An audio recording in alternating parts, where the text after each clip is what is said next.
Hello everyone, my name is Miss Gillin and today I'm going to talk you through Checking Out Me History by John Agard. So before we look at the poem, first I would like you to think about what links these four words. So we have jungle, pyjamas, trek and shampoo. Feel free to pause the video and I'm going to give you a few moments to think about what links these four words.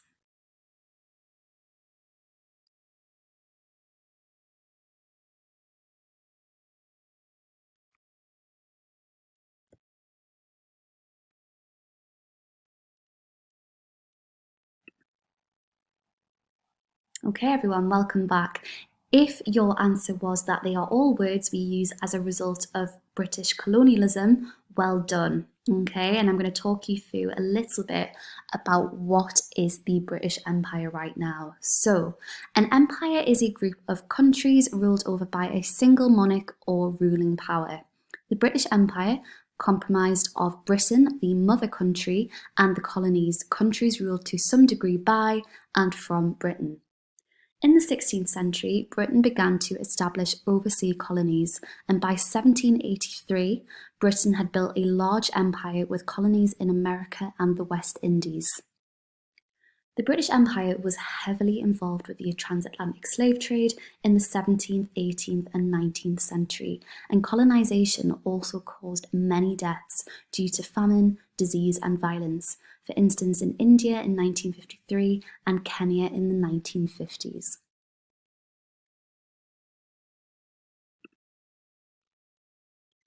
So our poet today is John Agard, and he hails from Guyana, a country on South America's North Atlantic coast.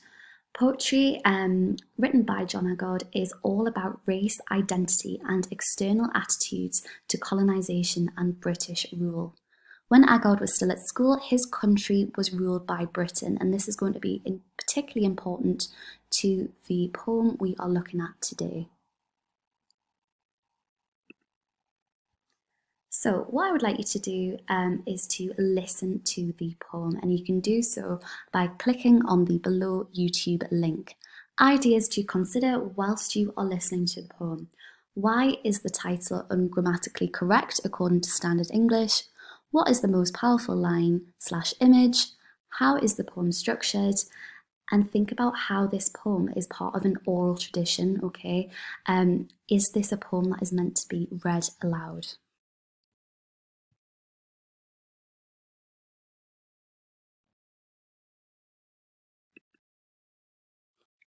Right, everybody, welcome back. Okay, so you should have all listened to the poem in full. What I would like you to do now is to read the poem. You can do this in your head or read it out loud.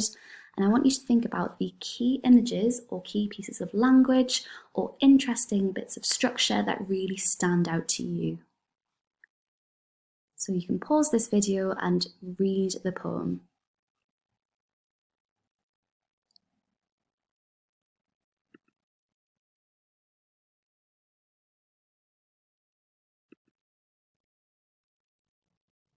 So, what is this poem about, okay? This poem is about the segregation of white and black history. The poem tries to get the reader to think about white and black history together, and this is exactly what wasn't happening when Agard was growing up and learning about a very Eurocentric curriculum.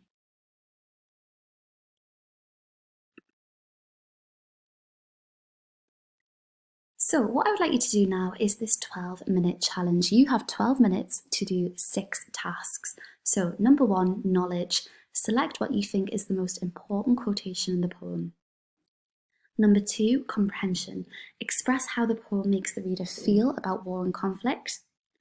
Number 3, application. Sketch an image that you feel best represents the tone of the poem. If you aren't a confident artist, you can find an image online that best represents the tone of the poem. Number 4, analysis. Explain the underlying message of the poem. What is being said about war and conflict?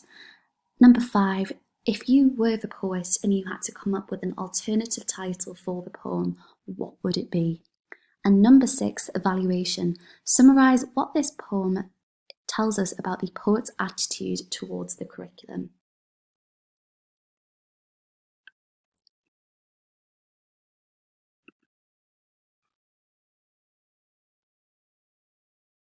Right, everybody, you should have all done your 12-minute challenge by now. What you can do now is click on the link below and listen to a recording of me live annotating the poem. You can pause the video as you watch so you can annotate the poem alongside me.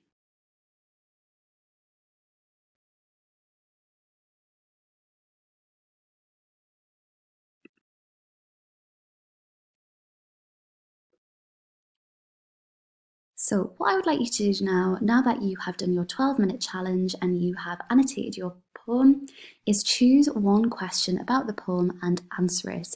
Make sure that you use quotations to back up your point. So number 1, what tone of voice does the narrator have? Why? Number 2, what images show something about the voice of the narrator? Number 3, what does the form, so the rhyme, rhythm and dialect of the poem indicate about the poet's purpose for writing the poem? And number 4, what does the structure suggest about the poem's ideas?